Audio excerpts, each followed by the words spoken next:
Now to something a little bit more serious. We're returning now to the story in Georgia, where community is in mourning after 4 people were killed and 9 others were injured in that shooting at Appalachian High School in Georgia. CBS News producer Jared Eggleston was the first on the scene for us. So, Jared, you're still there on the ground. Take us through what you saw when you got to the school. Vlad, good morning. It was just pure chaos here on the scene yesterday when I got here. It was just around noon, and parents were still flocking to the scene. It was about, I would say, a mile and a half radius around the school where cars were just parked, ditched along the side of the road in neighborhoods, just anywhere they could leave them as parents fled closer to the school to try to be reunited with their loved ones. But then once they got to this school, it was really like an hour or so, and what for them probably felt like many hours from what many of them described to me, before they were actually reunited with their students. And the students were taken to a football field just to my right here, where the school was counting the students and making sure that they had accounted for them. But as the parents were anxiously awaiting outside the fence to be reunited with their students and to make sure that they were okay yesterday.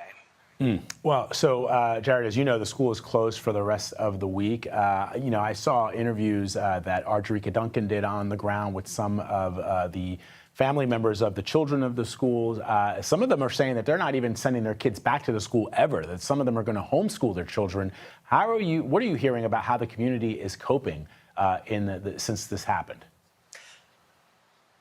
Yeah, Vlad, the community it's a small community. It's a growing community, but it's still very small and very tight-knit. I mean, even some of these families are saying they're not letting their kids come back to this school because they just don't trust it. But others are really rallying around the community and making sure that everyone is okay. The local Starbucks is closed today as a result of it, posting on Facebook one of their employees saying that the Starbucks is closed because so many of the people affected by yesterday's events work there, and they want to give them time to grieve. That's just one of the many examples of businesses and people in this community here banding together during just the unthinkable tragedy.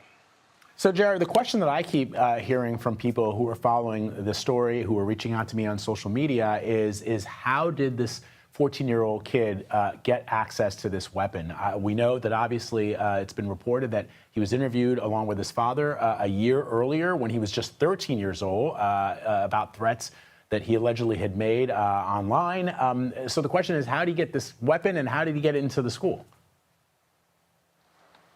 Vlad, I think that is the million-dollar question right now that investigators are looking into.